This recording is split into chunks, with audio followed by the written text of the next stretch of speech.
This is day 90, Cinderella Syndrome.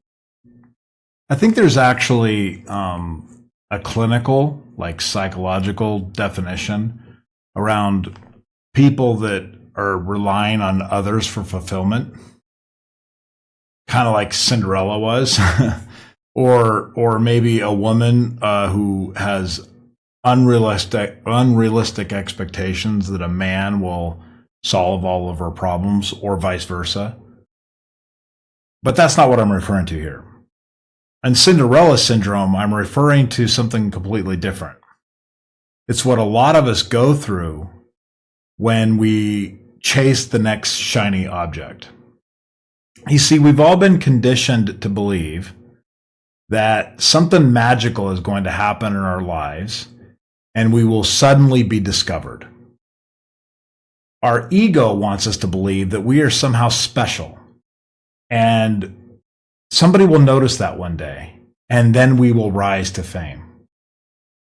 We see the famous singers or actresses or actors become famous, and we look upon them with envy, and we think that they were just discovered. Reality is that most of the time they weren't just discovered. Reality is that most of the time they put a lot of effort into their work before they had an opportunity which they took advantage of. Cinderella Syndrome is when you come up with an idea. So you have an idea which you think will make yourself successful. You're thinking, I'm going to be incredibly successful. This is an amazing idea. So you have this real incredible sense of optimism about it. You think this is the next thing. So you pour a lot of energy and effort into it, thinking, wow, this is going to get me there. And then something happens. You run smack into the fact that this is going to take a little bit of work. So you start getting a little discouraged. You start thinking, wow, this is harder than I thought. And then what happens is you start to feel just really discouraged, maybe even depressed, or what you would call depression. That shiny object you chased didn't come to fulfillment. The prince's butler did not show up at your door with your glass slipper. In fact, he never came.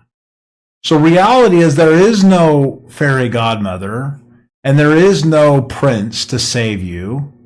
Reality is that when your new idea, which by the way, it probably was a good idea, when you run into the first difficulties, doesn't make it a bad idea. It just makes it hard work.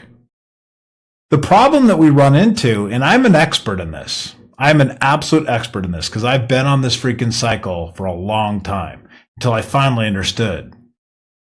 When I get discouraged, during that time of discouragement, I see another shiny object and then I go chase that. And now I'm back in the cycle again. I'm so excited about the new idea.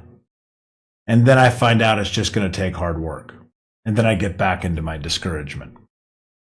The problem is most people do not suffer through that period of discouragement when you found out it was hard. If you suffer through the hard part, you will find out that there was reason for you to be optimistic on the other side. And when you find that out, once you get across that valley, that chasm, if you will, then you'll find out that this really will be successful. And now you understand what to do and how to do it. And then you will achieve success. I don't know how many people I've met, but a lot that are on the first part of the cycle I told you about. Great idea. Find out that it's hard. Get discouraged. Chase new idea. It's a constant thing. We all think that something's going to come and save us. Some new idea will be the thing. I got to tell you that ideas generally are crap. Any idea you come up with will probably be successful if you're willing to go through the hard part, which is the discouragement time when you find out how hard it is and you find out how much work you have to do. If you can make it through that, most any idea will get you successful. You see, I've oftentimes looked at other people that are really successful. For example, there's a gentleman down the street in my neighborhood that owns a couple of fast food franchises. And he is well off. I would consider him wealthy. Or at least he has income producing assets that produce enough money for him where he doesn't really have to work all that much.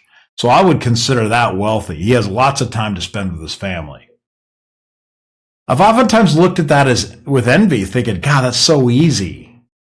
I could just run a couple of fast food franchises. Meanwhile, I'm chasing all this really complicated stuff. But in reality his job was probably just as hard as my job. He just chose to stick with it. And I jumped ship and went to something new every once in a while.